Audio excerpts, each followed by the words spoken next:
Empezamos la grabación y estamos en la parte 16 del estudio que llevamos de Apocalipsis. Parte 16 a los que se incorporan hasta ahora. No es el capítulo, sino cada clase para nosotros es una porción y la vamos enumerando ahí. Estamos en el capítulo 5, quedamos en el verso 8 o verso 9 en la última clase, pero voy a leer de corrido hasta el verso 7 y de ahí vamos a abordar el verso 9. Dice la palabra del Señor en el libro en el Apocalipsis capítulo 5. Un segundito. Dice la palabra del Señor en Apocalipsis capítulo 5. Y vi en la mano derecha del que estaba sentado en el trono un libro escrito por dentro y por fuera, sellado con 7 sellos. Y vi un ángel fuerte que pregonaba a gran voz: ¿quién es digno de abrir el libro y desatar sus sellos? Y ninguno, ni en el cielo, en la tierra, ni debajo de la tierra, podía abrir el libro, ni aún mirarlo. Y lloraba yo mucho porque no se había hallado a ninguno digno de abrir el libro, ni de leerlo, ni de mirarlo. Y uno de los ancianos me dijo: no llores, he aquí el león de la tribu de Judá, la raíz de David, ha vencido para abrir el libro y desatar sus 7 sellos. Y miré y vi en medio del trono de los 4 seres vivientes, repito, y miré y vi en medio del trono y de los 4 seres vivientes, y en medio de los ancianos estaba en pie un cordero como inmolado, que tenía 7 cuernos y 7 ojos, los cuales son los 7 espíritus de Dios enviados por toda la tierra. Y vino y tomó el libro de la mano derecha del que estaba sentado en el trono, y cuando hubo tomado el libro, los 4 seres vivientes y los 24 ancianos se postraron delante del cordero. Todos tenían arpas y copas de oro llenas de incienso, que son las oraciones de los santos. Ahí me voy a quedar, porque entonces él dice en el verso 9: y cantaban un nuevo cántico diciendo: digno eres de tomar el libro. Ahí me voy a quedar, porque a partir de ahí vamos a retomar el estudio. Recordemos que para estudiar las figuras que están en el Apocalipsis tenemos que estudiar desde Ezequiel, Daniel, Zacarías también. Podemos usar muchísimo a Zacarías como profeta de los tiempos finales, aunque Zacarías, el mayor contenido de la profecía de él tenía que ver con el retorno de Judá a Israel para reconstruir en los tiempos de Zorobabel. Pero quedamos ahí leyendo acerca de los seres vivientes, leyendo acerca de las figuras de lo que se está dando en el cielo. Ya se dio el arrebatamiento en el capítulo 4. La iglesia fue subida, o por lo menos las 5 vírgenes que el Señor encontró en obediencia fueron subidas con él. Un grupo de personas quedaron abajo que se conocen como las 5 vírgenes insensatas o imprudentes, más también una porción de los judíos, la mayor porción, que corresponde a los que no creían hasta la fecha del arrebatamiento. No estoy hablando de hoy, sino me estoy proyectando como lo está haciendo la profecía. Se quedó un grupo de judíos, de personas que no creían en Jesús, pero un grupo de judíos también fue llevado junto con las vírgenes obedientes. Eso lo veremos cuando lleguemos al capítulo 7 y estudiemos los 144,000, que corresponde a ese grupo de personas que quedaron en la tierra para dar testimonio de Jesucristo en la última extensión de lo que se conoce como la extensión del tabernáculo, o sería el último tiempo de la gracia y la misericordia de Dios para los que se quedaron. Es tiempo todavía de salvación, solamente que ya no es una salvación por un llamado al arrepentimiento, ya no solamente es salvación por una solicitud, sino que media la tribulación, media el dolor. No voy a profundizar ahí porque no me voy a quedar ahí, con el fin de que lo veamos en su tiempo, cuando lleguemos a ese momento. En el capítulo 9, perdón, en el capítulo 5, en el verso 9 que estamos estudiando, quedamos en este texto: digno eres de tomar el libro y de abrir sus sellos, porque tú fuiste inmolado y con tu sangre nos has redimido para Dios de todo linaje y lengua y pueblo y nación, y nos has hecho para nuestro Dios reyes y sacerdotes, y reinaremos sobre la tierra. Esto nos recuerda lo que nos dijo nuestro hermano Pedro cuando él lo escribe acerca de la función que tiene la iglesia como tal. Y por favor, hermanos, cuando hablamos de iglesia, no solo estamos hablando de los que decimos que somos cristianos, sino estamos hablando de todos los que Dios incluye dentro de la iglesia, aunque no sean de nuestro concepto o nuestra percepción que sean cristianos. Y le digo que sean cristianos no porque no crean en Cristo. Todas las personas para estar dentro de la iglesia tienen que creer en Cristo. Quien no cree en Cristo, quien no cree en Jesucristo, quien no cree en su sacrificio, por supuesto que no entra dentro de la iglesia. Cuando hablo de no según nuestra percepción, es porque nosotros creemos que solamente porque somos evangélicos, algunos de una denominación creen que porque son de esa denominación son salvos, son redimidos. Otros le ponen nombre como si fuera Jesús, o como si Jesús se hubiera sacrificado solamente por un grupito de personas de una denominación. No es así. Él dijo muy claro que él iba en búsqueda de otros rebaños a los cuales estaba para sumar, porque él es el pastor de todas estas personas a las cuales les garantiza el Señor la venida del Espíritu Santo y el llamado a salvación, indiferentemente en donde estén en la tierra, indiferentemente de la denominación que profesen, porque el Espíritu Santo, como dice la palabra de Dios, la salvación es de Jehová, y el Espíritu Santo viene al individuo y lo salva porque Dios se place, porque a Dios le place. Eso es lo que los judíos no entendían en su tiempo. Ellos también eran sectarios, y de hecho son sectarios todavía, pensando que si no se es judío, entonces no se puede alcanzar la posición delante de Dios a través del Mesías. Hay que ser judío o hay que circuncidarse. Ese era el problema que había principalmente en los tiempos de Pablo, y creo que todavía entre lo que se considera redención, entre lo que se considera ser parte del pueblo, en cuanto al judaísmo, que para ellos es quien se circuncide. Quien no se circuncida no es parte de. Cuando el Señor viene y dice que Él es el Cordero inmolado a través del libro de Apocalipsis, y dice que es su sangre nos ha redimido para Dios, con su sangre nos ha redimido para Dios, debemos de observarlo de una manera con mucho cuidado y con mucha responsabilidad. En este momento Juan es el que está escribiendo en el Apocalipsis el mensaje que él recibió cuando dice nos has redimido para Dios. Nos has redimido para Dios.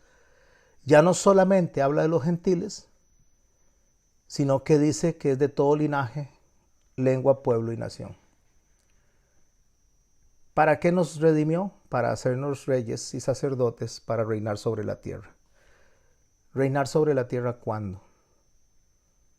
Recuerde que ya se dio el arrebatamiento. Estas personas Él las está viendo en el cielo. Estas personas Él las está viendo adorando a Dios.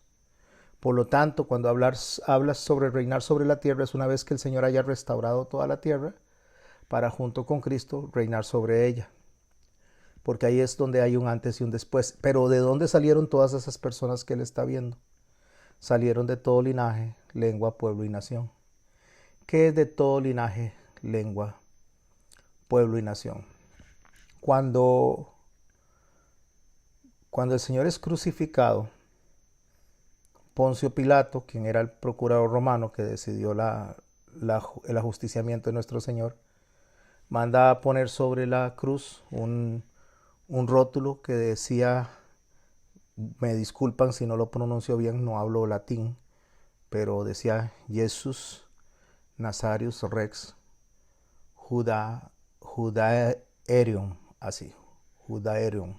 Eso lo que está diciendo Jesús Nazareno, rey de los judíos. Eso es lo que dice. Y como le digo, me disculpan si lo dije mal porque no hablo latín, solo estoy tratando de llevar el mensaje que está ahí. Jesús Nazareno, rey de los judíos.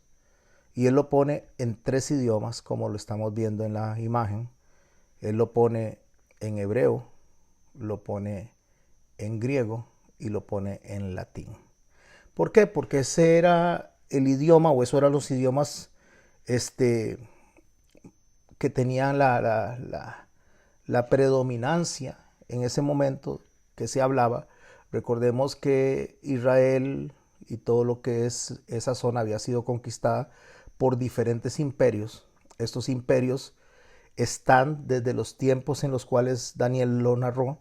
Primero había conquistado Egipto, después había conquistado Babilonia, después de Babilonia fue conquistado por los medo-persas, después de los medo-persas fue conquistado por Alejandro Magno o por los griegos, y después de los griegos llegó Pompeyo y conquistó para que quedara Roma gobernando cuando los tiempos de Cristo iniciaron, cuando inició lo que es la predicación de él.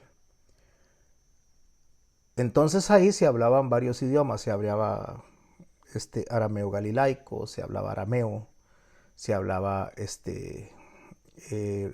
latín por los romanos, se hablaba griego por razón de la conquista de los generales, especialmente Ptolomaico, que había conquistado la zona de Israel, de uno de los generales de Alejandro Magno. Entonces esos eran los idiomas que predominaban. Igual que monedas, habían varias monedas que predominaban.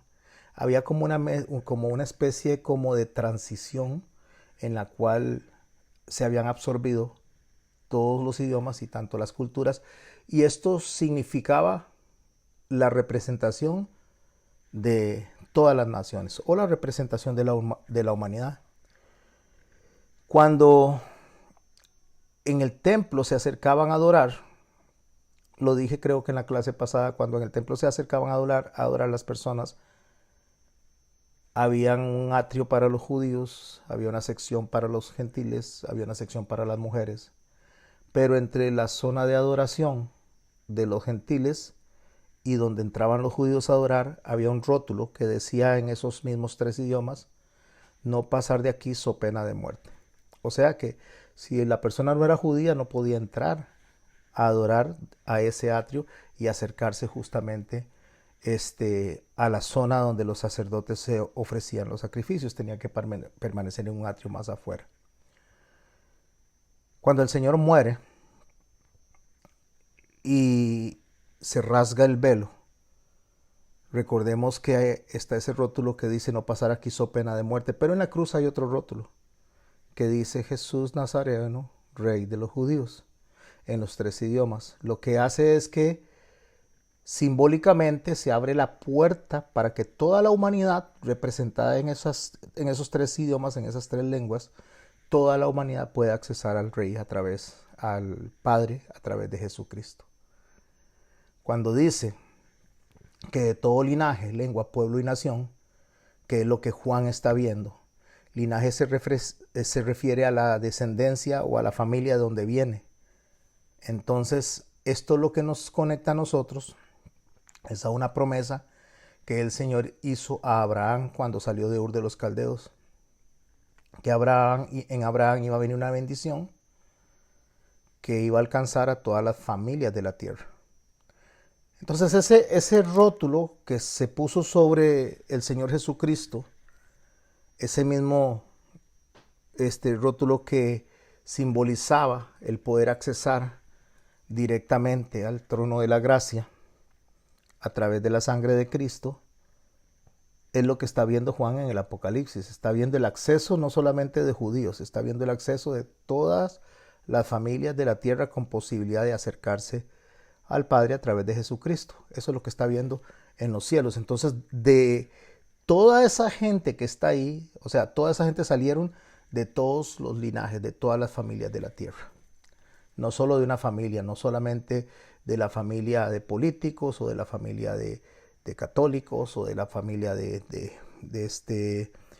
protestantes o de evangélicos, no, de todas las familias, indiferentemente de qué familia tenía el alcance en la promesa hecha a Abraham, depositada en su hijo Isaac, por supuesto, el hijo de la promesa. Y cuando dice de lengua, está hablando de idioma. La palabra literal ahí sería de confesión, idioma o confesión. Lo cual significa, mis hermanos, que aquí no es cómo se pronuncian las cosas, no es si pronunciamos bien en hebreo, o si pronunciamos bien en griego, o si pronunciamos bien en latín. A través de Jesucristo nosotros podemos ingresar en oración en nuestro propio idioma. Hay gente que dice que decir Jesús es una mala palabra porque significa el nombre de un demonio. Otros dicen que Jesús, que es en griego, no se puede decir así, que hay que decir Yeshua o hay que decir Joshua. La situación es que a nadie lo limita el idioma, a nadie. No estamos limitados por el idioma porque se abrió una puerta, se rasgó un velo para que no importa de la familia que vengamos, ni importa el idioma que hablemos, nosotros podemos accesar al trono de la gracia, incluso a través de nuestras oraciones. Y de todo pueblo, básicamente está hablando de etnias, está hablando de algo multirracial. O sea, no importa de qué etnia, no importa de qué tribu, no importa si era griego, no importa si era romano, no importa si era hebreo, caldeo, no importa de dónde sea, también a través de Cristo puede accesar al trono de la gracia.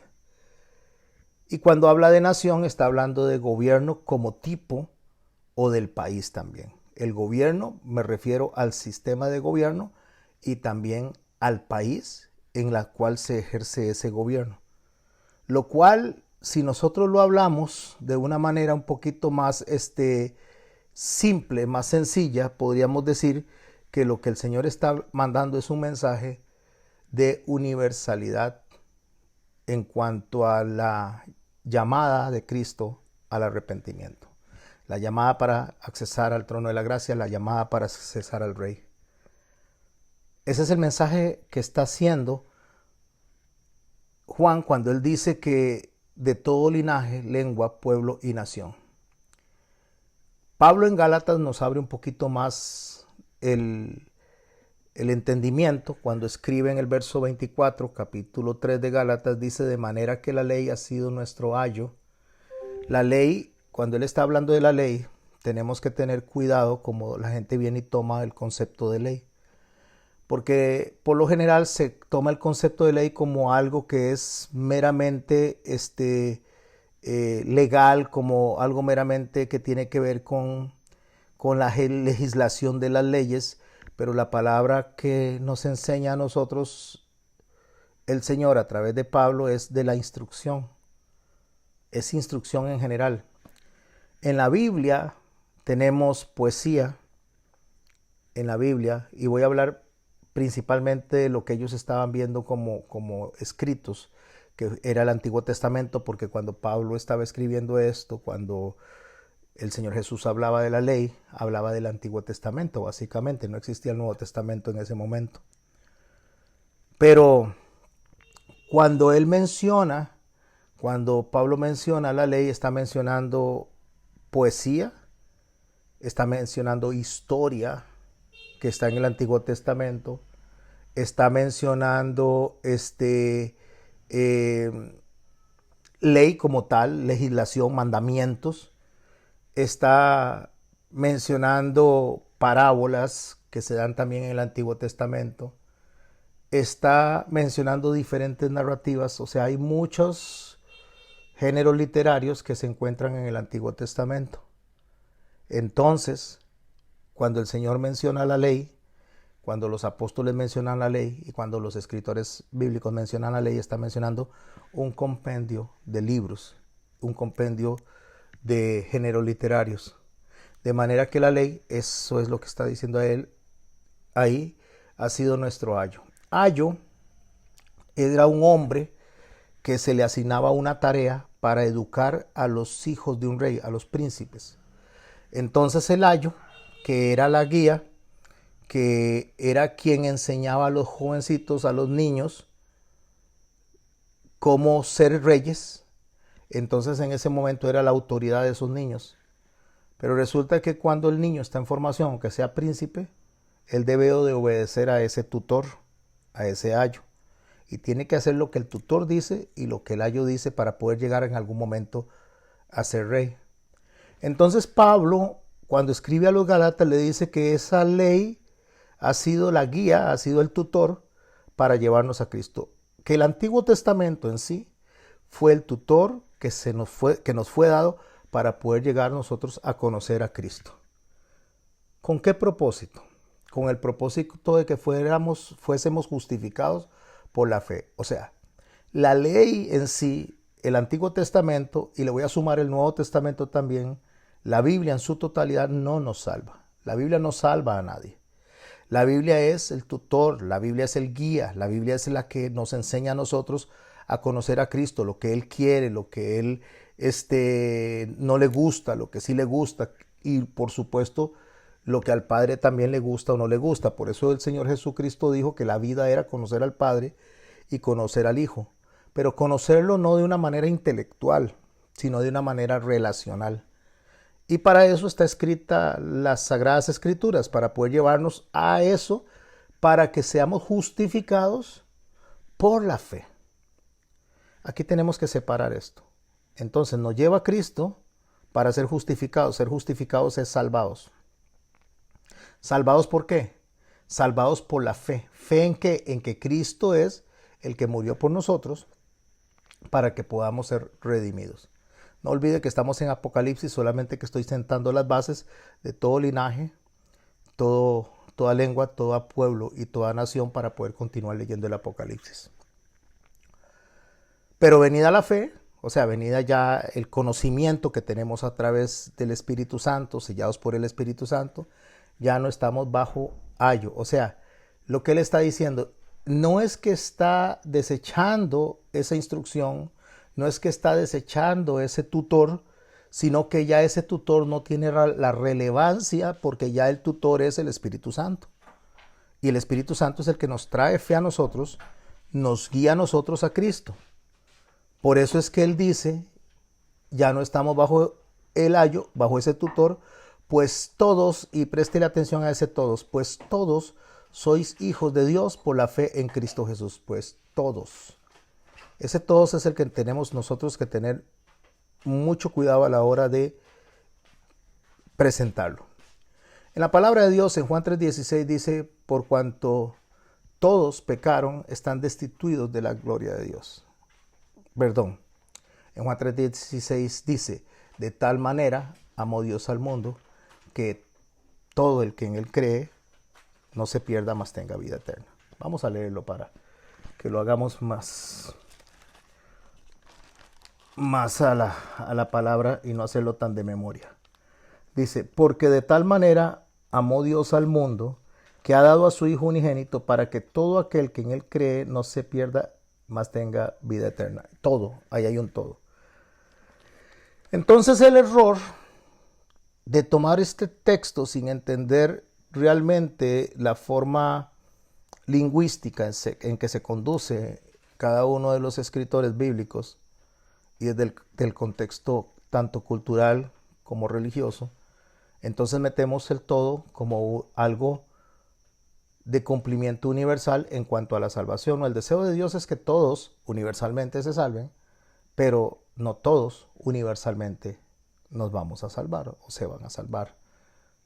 Lo que quiere decir el Señor es que, a través de nuestro hermano Pablo, es que todos, entre los todos, somos hijos de Dios por la fe en Cristo Jesús. Déjeme explicarlo de esta manera. Vamos a imaginarnos que hacemos una fiesta y que entonces a la fiesta invitamos a todos los del grupo. Somos todos los que estamos acá. Entonces en esa fiesta llegamos todos a la fiesta y participamos, comemos, disfrutamos. Allá, como a los días, nos topamos a uno de los hermanos y pregunta a él, no incluyéndose él, pero pregunta hacia afuera porque él no fue a la fiesta. Pregunta él hacia afuera y dice, ¿cómo les fue en la fiesta? Pues nos fue bien. ¿Y cómo? ¿Disfrutaron? Sí, claro. Y llegaron todos. Cuando él está hablando, llegaron todos, está hablando los todos de los que estamos aquí, reunidos en esta clase. No está hablando de algo que abarca a todo el planeta, que abarca a toda la humanidad. Es eso justamente lo que está enseñando nuestro hermano Pablo y es lo que enseña también el Apocalipsis, es lo que enseña nuestro hermano Juan y es lo que el Señor enseña cuando dice que Él viene a morir por esos todos. Me refiero a que todos sois hijos de Dios por la fe en Jesucristo, es los todos de un todo, no de maneras generales. Pero estarme explicando. Porque todos los que habéis sido bautizados en Cristo, todos dentro de un todos, o sea, todos dentro de un todo, fueron bautizados en Cristo Jesús, estáis revestidos. Y en ese todos que Él está diciendo, en ese grupo de personas que incluye a los que han sido redimidos, a los que han sido salvados de toda la humanidad, ese grupito,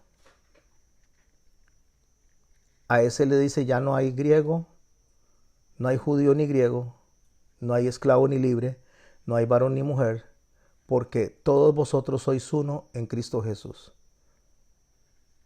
¿Qué es lo que está diciendo él?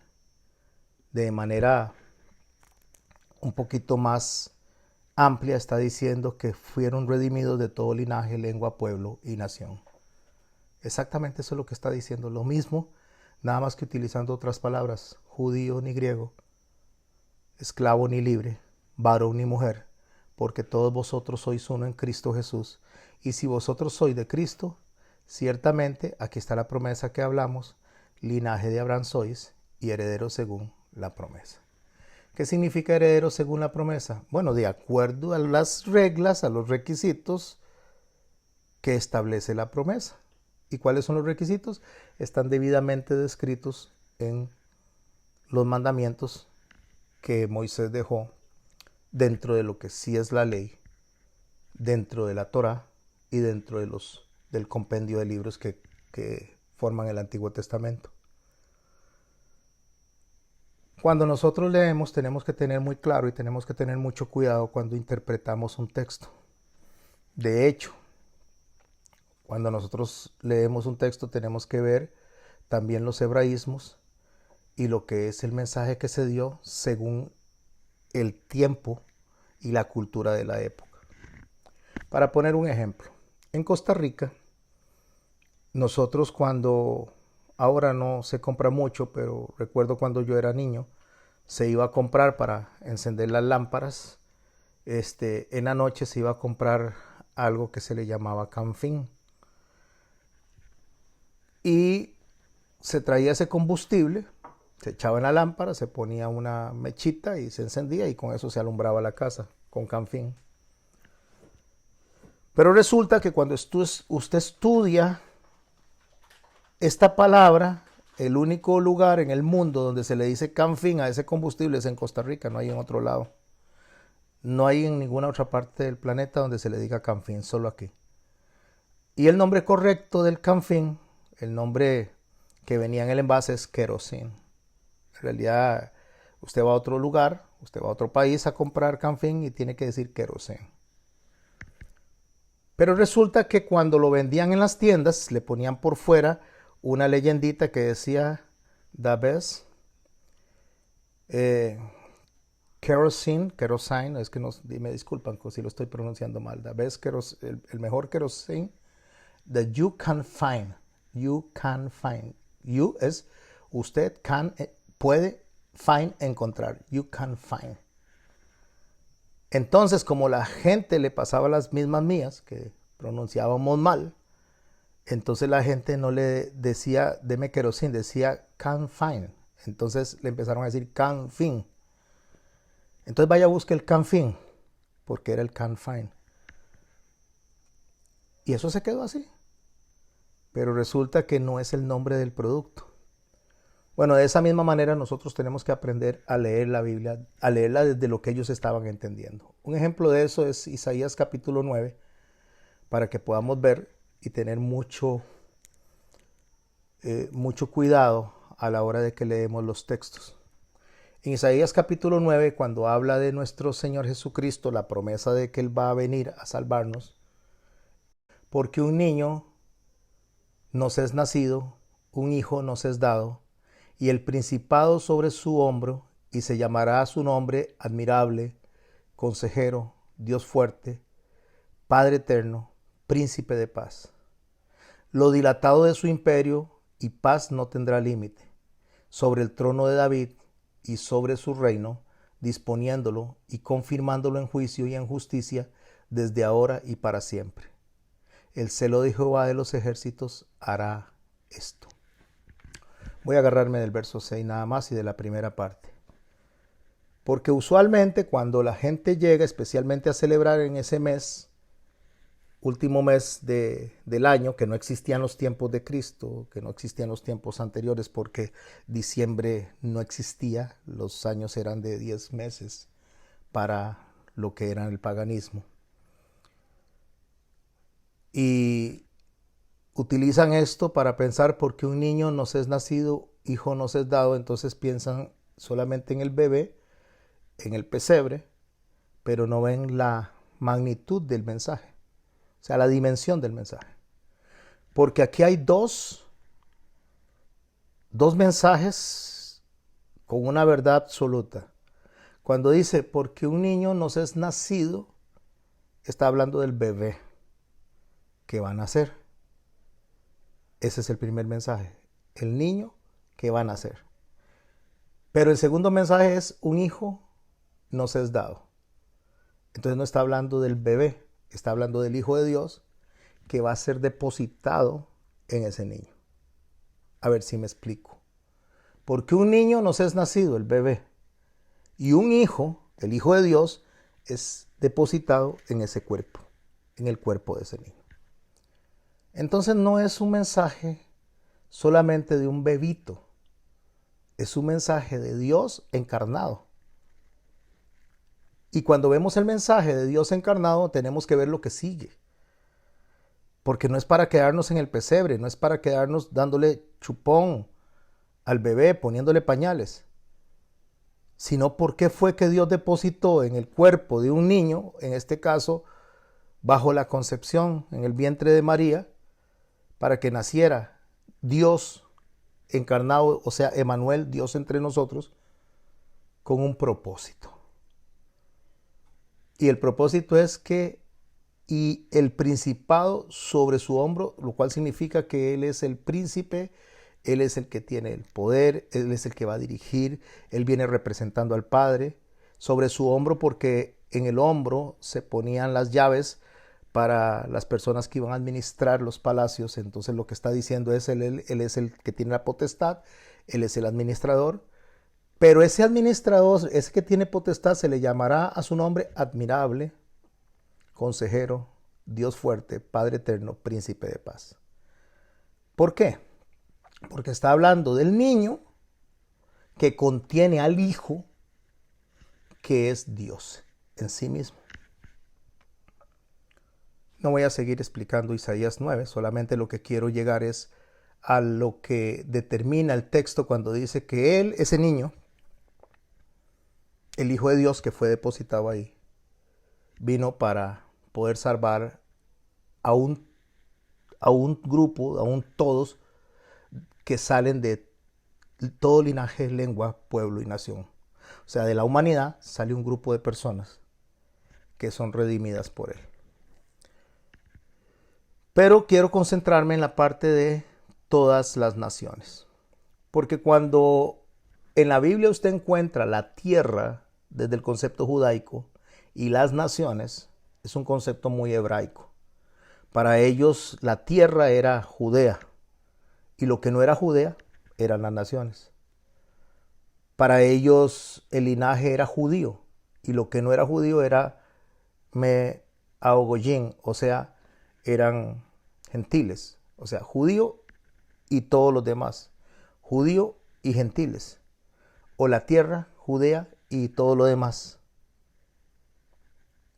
Ese todo lo demás era entendido como las naciones. Y algo interesante que nos proyecta aquí al Apocalipsis es los sacrificios que el Señor hizo por su pueblo, los judíos, por las personas que iban a ser sumadas a Él, que seríamos nosotros, su iglesia, y por las naciones. Es un sacrificio que era un sacrificio universal, como lo venimos hablando. De ahí que los juicios en cuanto a castigo de rechazo hacia Él va a caer primero sobre su pueblo, que son los sellos, después sobre la iglesia desobediente, que no se pierde por el castigo, sino que es para redimirla, para traerla de nuevo a conciencia, que serían las trompetas, y después el juicio sobre las naciones, que serían las copas. Para entender el juicio sobre las naciones, donde él dice todo linaje, que es una descendencia paterna con Abraham, toda lengua, o sea, está hablando de conexión entre las razas por medio del idioma latín, griego, hebreo, que lo acabo de explicar. Todo pueblo es donde habla entre judíos y gentiles. Usted en Ezequiel capítulo 37 puede encontrarse donde Dios dice que va a unir el palo de Efraín con el palo de Judá. Está hablando de gentiles, porque Efraín era hijo de José y era hijo de José con una egipcia. Entonces está hablando de un mestizaje. Entonces está hablando de ese gentilicio que se une a Judá, que representa a los judíos, para formar lo que es el único palo por el cual el Señor está sacrificándose, o sea, por un solo cuerpo, por una unidad. Si nosotros nos vamos a Efesios capítulo 2, en el verso 14, esto nos puede también traer un poquito a nosotros de luz a lo que estamos estudiando hoy. Dice, porque Él es nuestra paz, de que ambos pueblos, que de ambos pueblos hizo uno, derribando la pared intermedia de separación. Él es la paz, ¿de qué? De judíos y gentiles, derribando esa pared para unirnos a nosotros en un solo cuerpo en Cristo Jesús, en un solo hombre. Y la nación representa a todas las lenguas de la tierra, representa a todas las naciones de la tierra, representa a todos los pueblos de la tierra y a todos los linajes que están en la tierra. Si usted se va a Números capítulo 29 y lee los versos del 12 al 38, ahí describe unos sacrificios que se hacen durante el periodo de las fiestas. Y se hace durante 7 días. El primer día se sacrifican 13 novillas, 2 carneros y 14 corderos. Yo no voy a concentrarme en los corderos, ni me voy a concentrar en los carneros. Eso tiene otra explicación que lo tomaremos después. Voy a concentrarme en las novillas, porque esos novillos representan justamente las vaquillas que se sacrificaban por las naciones. Y cuando ese sacrificio se daba durante las fiestas de redención, durante las fiestas del perdón, en Números capítulo 29, se sacrificaban el primer día 13 novillos, el día 12 sacrificaban 12 novillos, el día 13 sacrificaban 11 novillos, el día 4 10 novillos, el 5 9 novillos, el día 6 8 novillos y el día 7 7 novillos. Léalo, Números 29, 12 al 38, después de que terminemos la clase, un día esto léalo. Cuando usted suma esta cantidad de novillos, da 70 novillos o 70 toritos. Porque lo que representa justamente es a la humanidad, a todas las naciones. Cuando Jacob entró con su familia a Egipto, estando ya José adentro, dice la palabra de Dios que 70 personas entraron a Egipto. Representa en ese momento, hay una figura de representación sobre ellos de toda la humanidad. De todo, O sea, de todas las personas, todas las familias de la tierra están figuradas en estos sacrificios.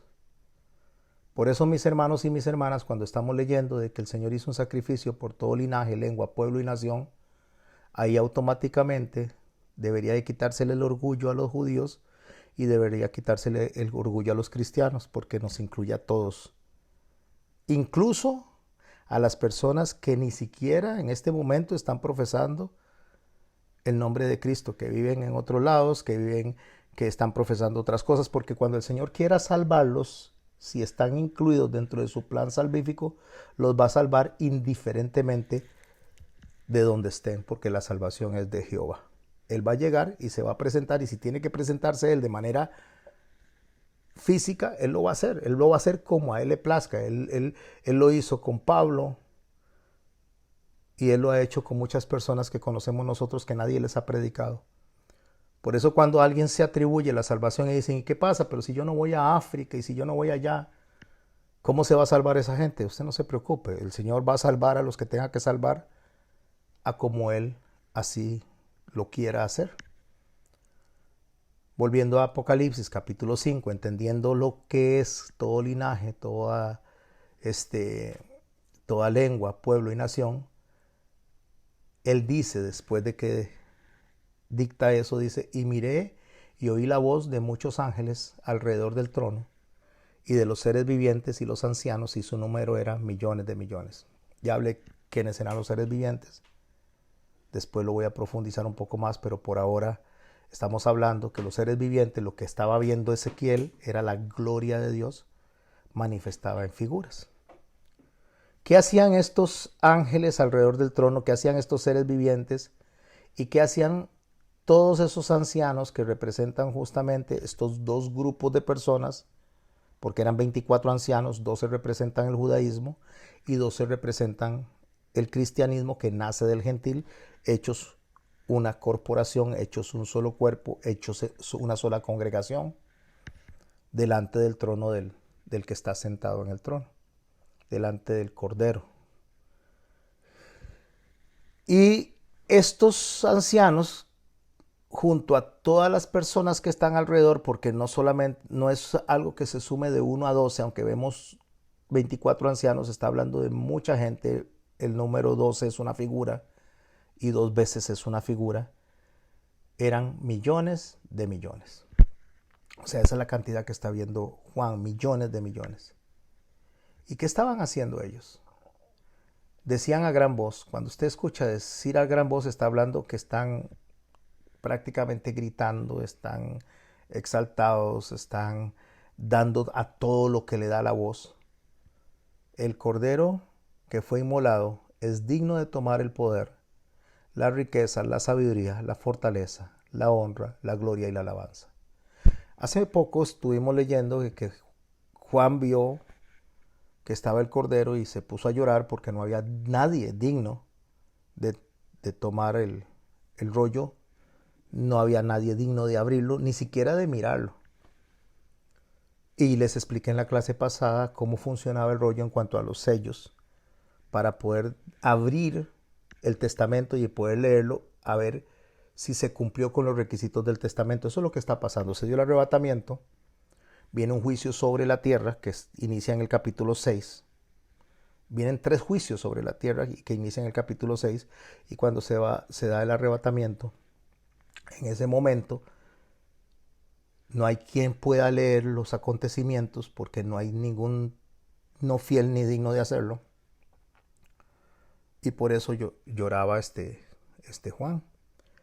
Pero cuando estamos hablando de esto, alguien va a decir, bueno, entonces, pastor, en el momento que se da el arrebatamiento, a partir de ese momento es que se dan los juicios. No, los juicios se vienen dando desde el momento en que el Señor dejó a su iglesia para que les diera un mensaje justamente a las naciones. Ese fue el mandamiento que él dijo: vaya y prediquen en Judea primero, Samaria y hasta lo último de la tierra. Después la gran comisión es exactamente lo mismo: ir y hacer discípulos. ¿A quiénes? A todas las personas de la tierra, o sea, hasta donde alcance, hasta donde podamos ir. Pero no de manera personal, o sea, no es que sea yo o usted solamente, estoy hablando como corporación, como iglesia, movernos alrededor del mundo para llevar un mensaje. A mí me toca aquí en Alajuela, a otro le tocará en Francia, allá donde está Silvia en Argentina habrán otros, y así hay por todo lado gente que va a estar predicando el Evangelio del Señor y esa es la tarea que nos toca a nosotros hacer como iglesia. Pero no había ninguno digno de tomar el himno, pero ellos estaban gritando, o sea, ¿quiénes estaban gritando? Los seres vivientes que representan la gloria de Dios, los ancianos que representan la iglesia, y en esa multitud incluso de coros celestiales, ellos están diciendo, el cordero que fue inmolado es digno de tomar el poder, la riqueza, la sabiduría, la fortaleza, la honra, la gloria y la alabanza. ¿Qué es lo que estaba viendo en ese momento nuestro hermano Juan en los cielos? Antes de que inicien los juicios, porque Dios es atemporal, entonces aquí no estamos limitados por el tiempo. Dios le dijo a Juan perfectamente que escribiera lo que era, lo que es y lo que ha de ser. Porque él lo que está haciendo es una visión total. Él tiene todo el escenario. Y dentro de ese escenario eso es lo que el Apocalipsis está presentando. Lo que pasó, lo que está pasando y lo que pasará. En Apocalipsis 4, en los versos 9 al 10, nosotros podemos ver a los ángeles incitando a los ancianos a adorar, o sea, impulsando a los ancianos a adorar. Pero en este capítulo 5, los ancianos básicamente están provocando la adoración de los ángeles, al revés. En el capítulo 4, cuando se da el arrebatamiento, los ángeles le dicen a los ancianos, o sea, a la iglesia, a la novia, le dice adoren, le enseña a adorar. En el capítulo 5 es a la inversa, los ancianos son los que están provocando la adoración a los ángeles. ¿Cuál es la diferencia entre estos dos tipos de adoración? O sea, son dos adoraciones, pero no son iguales. Porque los ángeles y los ancianos se animan mutuamente unos a otros a adorar. Pero el cántico de los ángeles no ofrece una alabanza por redención, porque ellos no necesitaban ser redimidos. Ellos no habían sido condenados, ni hay provisión de redención para ellos. Entonces, la alabanza de ellos es una alabanza eterna. O sea, es una alabanza que no implica la redención de ellos, porque ellos no tienen provisión de salvación. Ellos son salvos porque no han pecado, no tienen pecado, y como no tienen pecado, no son condenados al infierno. Ellos están adorando y entonces motivan a los ancianos a que adoren, entendiendo que ese Dios que está sentado en el trono, ese Cordero que es digno de adorar, hay que adorarlo porque Él es eternamente santo. Porque ellos no son sujetos a redención. Pero la adoración que están haciendo los ancianos es por gratitud a la redención. Entonces ahí empieza una forma de adorar, se podría decir que dual, donde adora la santa congregación eterna, que serían los coros celestiales, y adora el reino sempiterno, que es la iglesia. Déjeme explicar qué es algo sempiterno. Algo eterno es que no tiene principio ni tiene fin. Algo sempiterno es algo que tiene principio pero no tiene fin. Entonces los ángeles representan una adoración eterna y la iglesia representa una adoración sempiterna. Vamos a ir a Primera de Pedro 3:10. Primera de Pedro, déjeme ver, 1:12, perdón. Primera de Pedro 1:12 y leamos lo que dice el verso. Déjeme ver si lo puedo, es que me cuesta leer porque hay muy poca luz. O alguien me ayuda a leerlo, por favor.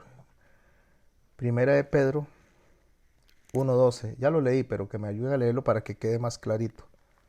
Tengo poca luz y me cuesta leerlo. Nada más abre el micrófono y lo lee, por favor. Mientras tanto busco Efesios 3:10. ¿Me escucha, pastor? No. Sí, ahí lo escucho, por favor. Primera Pedro 1:12. 1:12, sí. Ok. A estos se les reveló que no para sí mismos, sino para nosotros, administraban las cosas que ahora os son anunciadas por los que os han predicado el Evangelio por el Espíritu Santo enviado del cielo, cosas en las cuales anhelan mirar los ángeles. Muchas gracias, mi hermano. ¿Sabe qué es lo que están haciendo la iglesia? Enseñándole a los ángeles cosas que ellos están aprendiendo acerca de la redención, el perdón, la misericordia, porque ellos no conocen eso. Ellos no han pecado, por lo tanto no han necesitado ser perdonados. Ellos no han necesitado ser redimidos. Ellos no necesitan ser sujetos a misericordia porque al no haber pecado, la misericordia funciona así. Cuando una persona hace algo malo, pide perdón y se le perdona, o sea, se arrepiente y se le perdona. Eso es el perdón, o sea, es una reacción ante mi error, mi pecado, y pido perdón y se me perdona. La misericordia es diferente, la misericordia es una reacción antes de haber pecado. O sea, es algo que Dios da aún antes de que hayamos pecado, a sabiendas de que vamos a pecar. Bueno, los ángeles están aprendiendo eso. Nosotros no, nosotros lo estamos experimentando en el día a día. En Efesios 3:10 dice así: para que la multiforme sabiduría de Dios sea ahora dada a conocer por medio de la iglesia a los principados.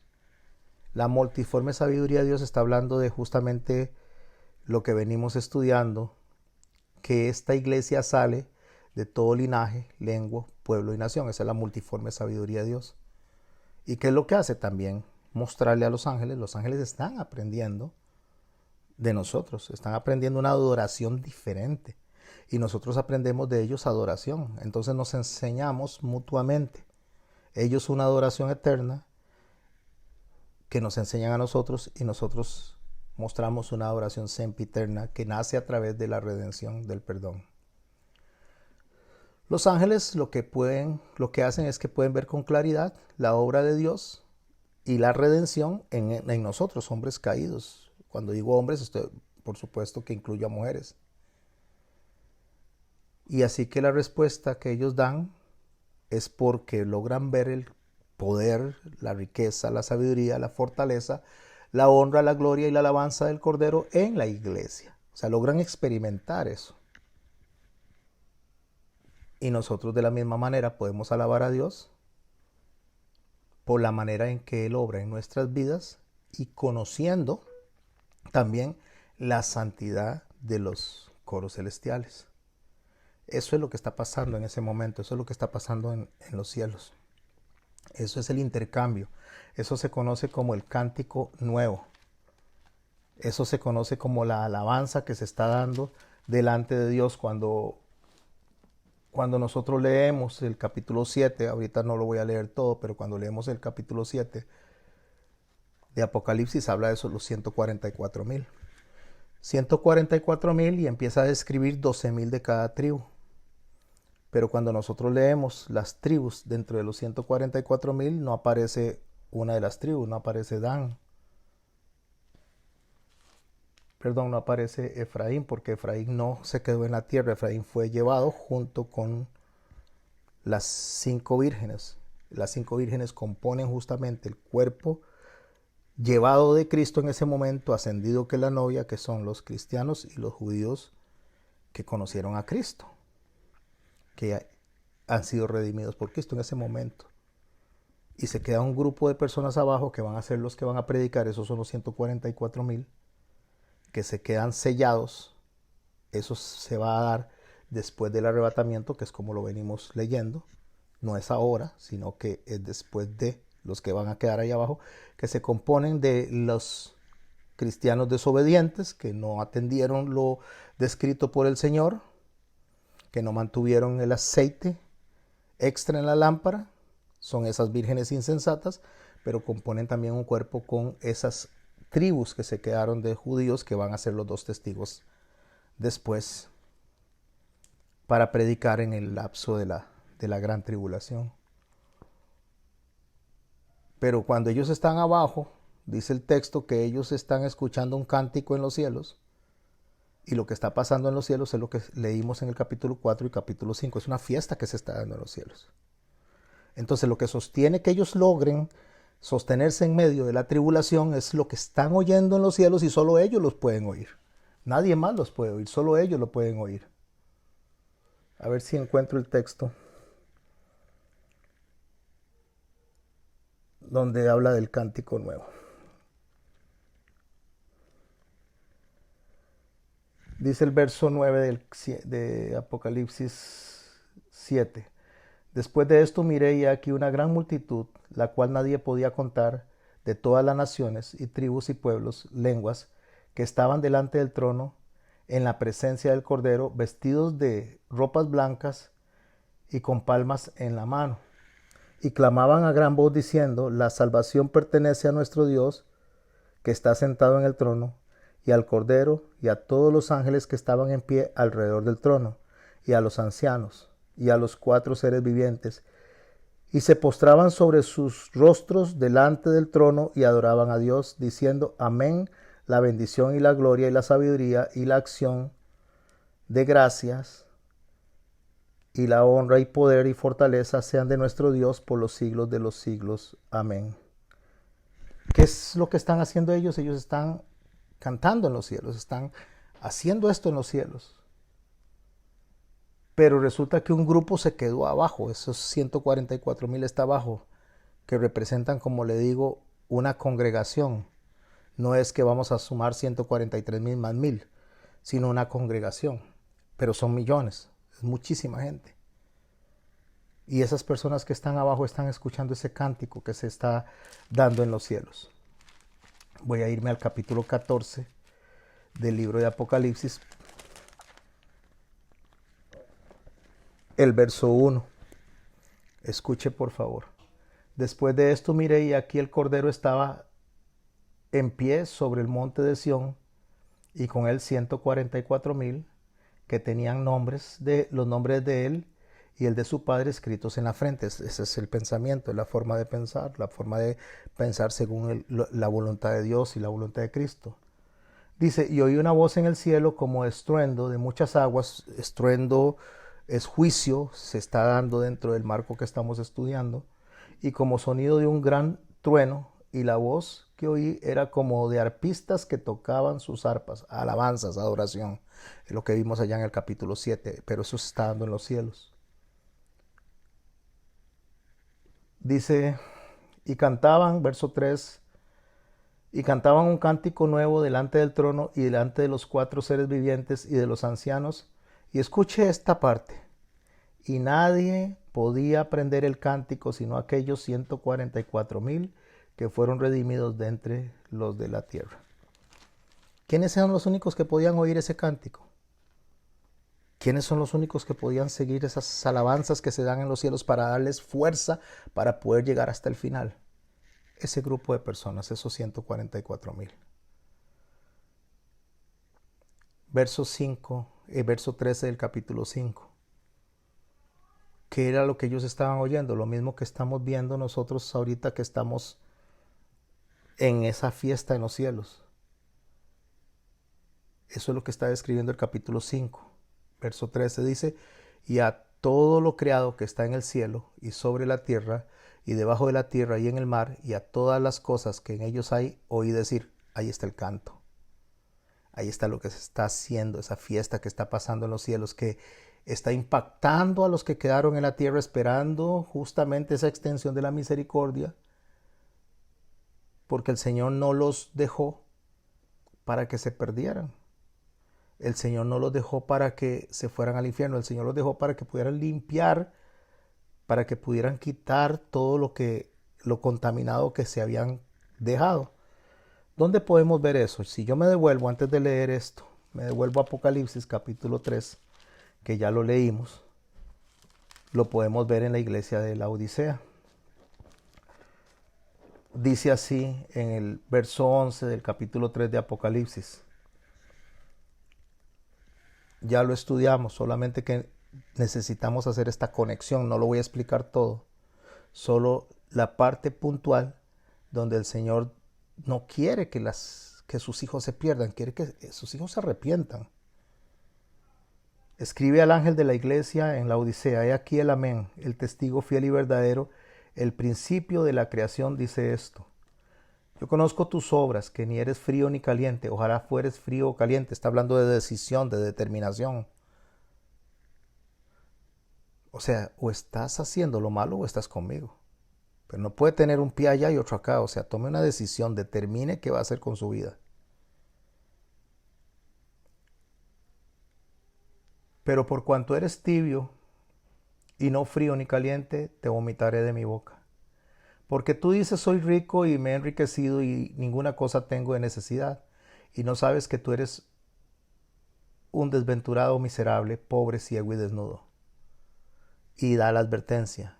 Dice lo que hay que hacer. Por tanto te aconsejo que de mí compres oro refinado en fuego, para que seas rico, y vestiduras blancas para vestirte, y que no se descubra la vergüenza de tu desnudez, y unges tus ojos con colirio para que veas. Y el verso 19 nos conecta aquí al capítulo 5, a esas personas que se quedaron ahí porque no fueron obedientes, porque no tomaron el aceite extra, porque no siguieron las fiestas que el Señor dijo que tenían que practicar, por lo menos en cuanto a conocimiento, porque en lugar de llenarse del entendimiento de lo que Dios quería, se llenaron del entendimiento de lo que el mundo quería y fueron encontrados haciendo lo que a Dios no le agradaba, porque recuerde que la parábola dice claramente que Dios quiere encontrarse a una iglesia que no tenga arruga y no tenga mancha. Eso no significa que no somos pecadores, significa que Dios quiere que nos esforcemos a ese punto, a la estatura del varón perfecto.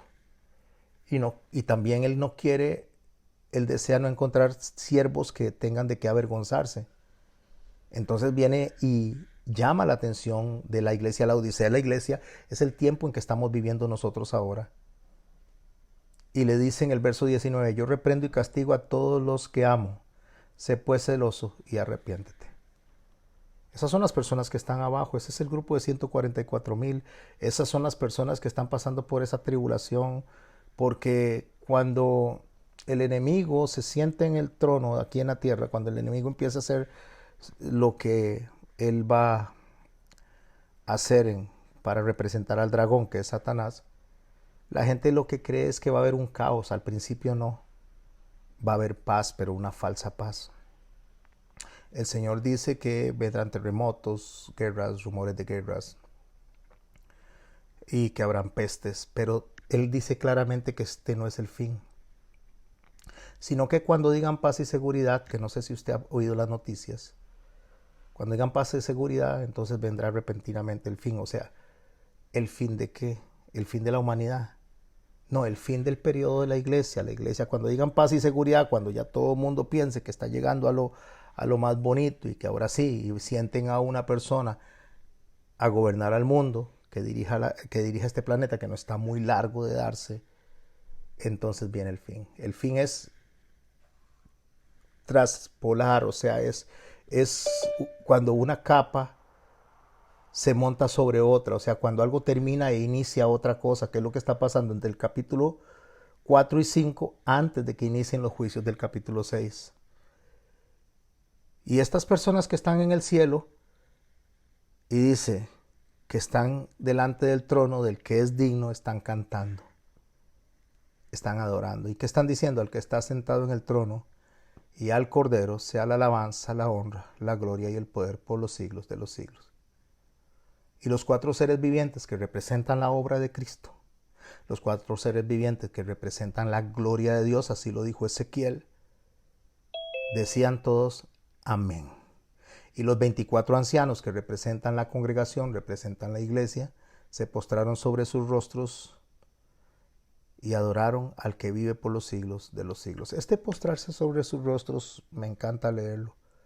Ahí no dice se arrodillaron, ahí no dice se inclinaron, ahí dice se postraron sobre sus rostros. Postrarse sobre sus rostros es acostarse completamente y la cara pega al suelo. Eso es postrarse sobre sus rostros. Así que mis hermanos, lo que nosotros estamos leyendo en este momento, aquí termina el capítulo 5 del libro de Apocalipsis, se inicia el capítulo 6, al cual vamos a introducirnos en unos versos y después vamos a regresar a la clase o voy a abrir la clase para que conversemos un poquito.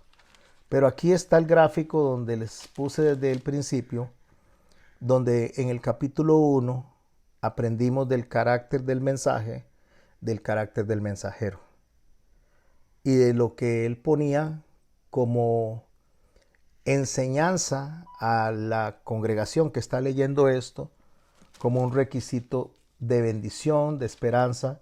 El libro del Apocalipsis no es para asustar a la gente, el libro del Apocalipsis no es para amedrentar a la gente.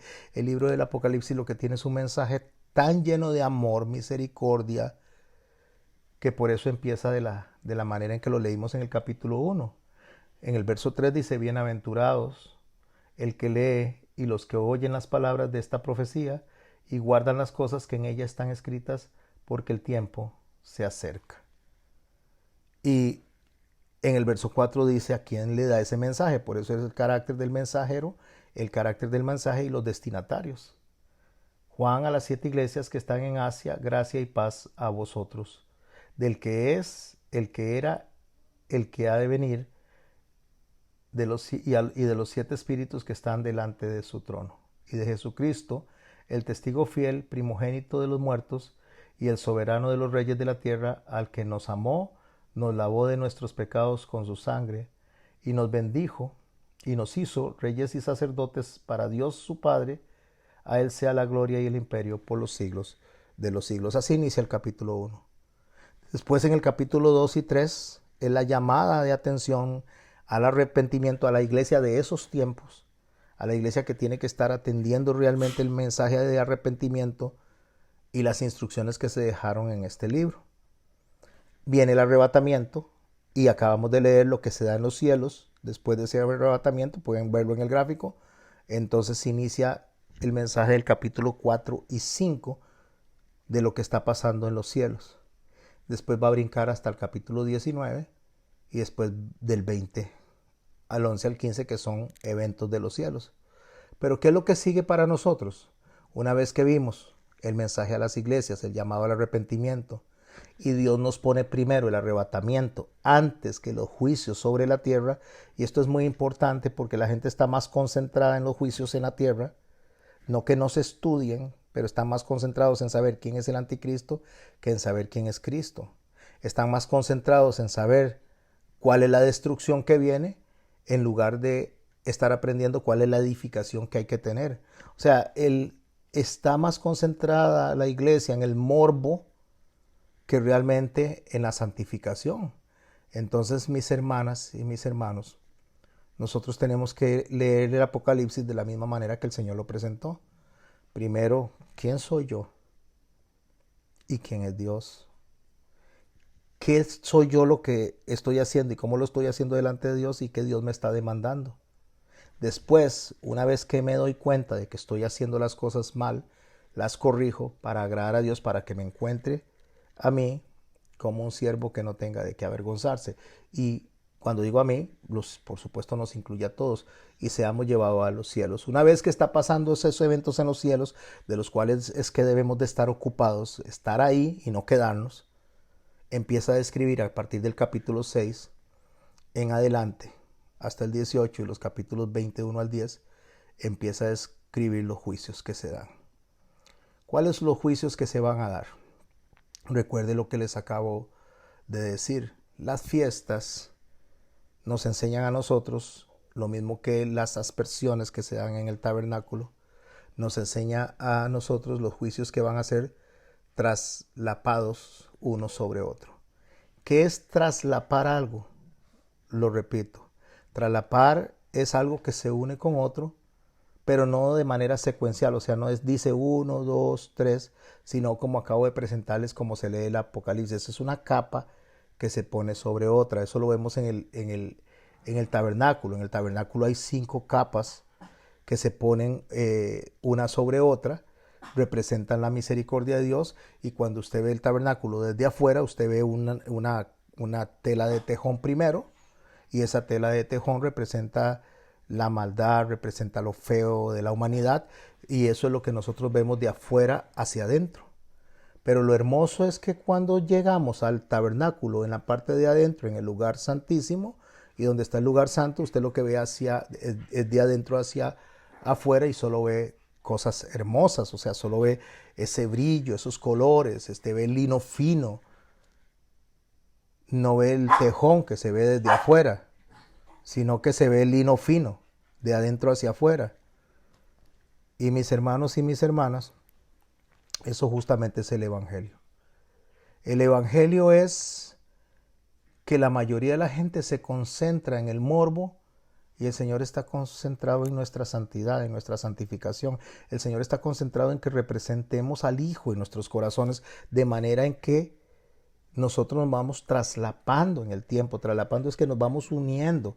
Es una especie como de secuencia, no de 1, 2 y 3 como le digo, sino en forma de capas, donde la primera capa cubre a la segunda y parcialmente va cubriendo a la tercera. Eso se llama un proceso justamente de santificación. Eso es lo que el Apocalipsis nos está enseñando a nosotros. Nos lo enseña, pero para eso necesitamos ir a los escritos de Moisés, como lo ven en el cuadrito ahí, donde nos habla a nosotros de las figuras en cuanto a lo que fue la primera etapa, donde debíamos ser redimidos, donde debíamos de ser limpiados con la sangre de Cristo, donde nos muestra ahí mismo las fiestas.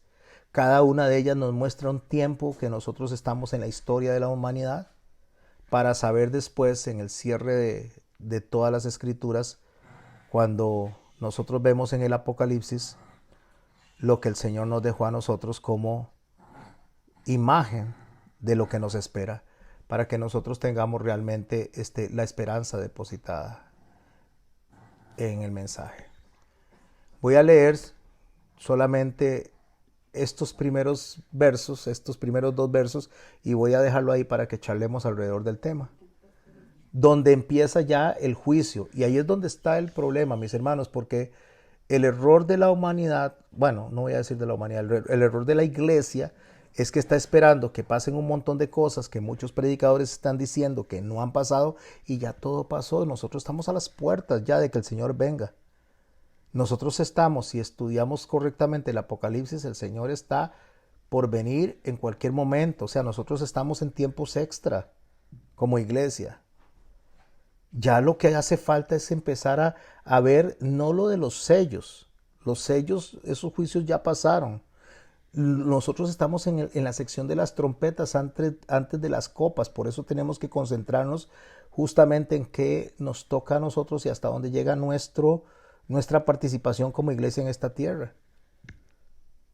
Pero cuando Él viene y después de que explica las iglesias en el tiempo y cómo queremos ser encontrados, o sea, cómo Dios quiere que seamos encontrados, especialmente en la última iglesia, en la Odisea, se da el arrebatamiento, se habla de las cosas que están pasando en los cielos, de la adoración celestial, y empieza desde ahí arriba hacia abajo Juan a ver lo que está pasando en la tierra. Y dice en Apocalipsis 6, verso 1, y vi cuando el Cordero abrió uno de los sellos. O sea, Él viene y empieza a abrir los sellos que se van traslapando. Cada uno de los sellos tiene una exigencia, cada uno de los sellos tiene una demanda, y es justamente lo que se le dio a Moisés para que Moisés se lo diera a la humanidad y la humanidad lo respetara. Los mandamientos, las normas, las fiestas, todo se le dio y dice, esto es lo que yo quiero, este es mi testamento, pero esto es lo que yo voy a exigir y es lo que voy a revisar que estén haciendo en el paso del tiempo. Entonces dice, oía uno de los 4 seres vivientes decir, como con voz de trueno, ven y mira. Trueno es juicio, va a iniciar el juicio. Y miré y he aquí un caballo blanco, y el que lo montaba tenía un arco, y le fue dada una corona y salió venciendo para vencer. Ahí empieza el juicio sobre Israel. Ahí empieza todo lo que va a acontecer en el año 70, la destrucción del templo, y un juicio que se extiende todavía hasta esta fecha, porque todavía Israel, estoy hablando de Israel como religión, como pueblo, hasta la fecha todavía está recibiendo de este juicio que se divide en 7 sellos, hasta la fecha. Por supuesto que vivimos en la misma tierra, por supuesto que vivimos nosotros afectados por las mismas cosas que ellos se afectan como nación a la hora que salen leyes, la persecución. A nosotros por la forma en que se dan las capas, les afecta a ellos y de paso le afecta a la iglesia, o sea, nos afecta a nosotros, todo lo que sucede alrededor de la tierra. Pero nosotros tenemos que estudiar las cosas no viendo como figura lo que pasa en el lado de nosotros como ciudadanos de este planeta, sino lo que pasa desde la óptica de Israel, que ese es realmente el centro de todo el mensaje profético. Entonces los 4 seres vivientes que representan justamente la gloria de Dios en ejecución y terminada para efectos de lo que estamos leyendo aquí, porque ya está terminado la obra, porque ya Jesucristo murió y resucitó, porque estamos en la última parte, en lo que son los últimos tiempos, en la última extensión del periodo de la iglesia. Entonces él le dice, venga, suba y ve hacia allá abajo. Y vio un caballo blanco y el que lo montaba tenía un arco. Un caballo blanco, mis hermanos, representa justamente la guerra, representa justamente lo que vamos a experimentar o lo que las naciones van a experimentar, porque eso se dio con Tito Vespasiano cuando llegó venciendo para vencer. Cuando Tito Vespasiano salió de Roma, él no era príncipe, él era solamente un soldado y su papá era un general, quien estaba realmente en el gobierno, o sea, quien estaba como emperador era Nerón. Cuando Nerón muere, cuando él va de camino, porque Nerón fue el que le dijo, vaya y tome Jerusalén, vaya y ponga a estas personas en cintura, podríamos decir, o sea, póngalos en orden porque están rebeldes. Nerón fue el que lo mandó. Tito Vespasiano iba de camino por orden de Nerón, pero cuando Nerón muere, Vespasiano padre es el que toma el imperio, queda como emperador, y en el camino Tito Vespasiano se convierte en príncipe. Él salió sin ser príncipe y llega siendo príncipe. Pero Tito Vespasiano va a representar justamente a lo que es el enemigo funcionando en Israel antes, mucho antes de que la iglesia empiece a recibir los juicios que le corresponden a ella. Tenía un arco, no dice que tenía flechas, tenía un arco porque lo que representa es una batalla, pero no para exterminio, sino una batalla para poder cumplir con las profecías que vienen establecidas desde el Antiguo Testamento. Y cuando Tito Vespasiano salió de Roma, él traía un estandarte que decía venciendo para vencer, es lo que describe Josefo. Entonces esos son los grupos, mis hermanos, a los cuales los juicios les va a caer. El primer grupo es el pueblo, que iniciamos con el capítulo 6, verso 1, y lo vamos a desarrollar la próxima semana más, solo quería dejar esto aquí presente. Porque el juicio, mis hermanos y mis hermanas, empieza en casa. Igual que cuando empieza en casa el mensaje, primero en Jerusalén, después en Judea, en Samaria y hasta lo último de la tierra, de la misma manera, al final el juicio empieza también en casa. Después, hacia afuera, donde están representadas los gentiles que hemos sido convertidos, o sea, el cristianismo desobediente, y después las naciones. Ese es el orden de los juicios. Así es como se van a dar. Voy a cerrar en este momento la enseñanza, o mejor dicho, las imágenes. Voy a dejar de compartir. Y la otra semana, el próximo lunes, continuamos estudiando ya a partir del verso 1 del capítulo 6. Lo mencioné, pero me voy a profundizar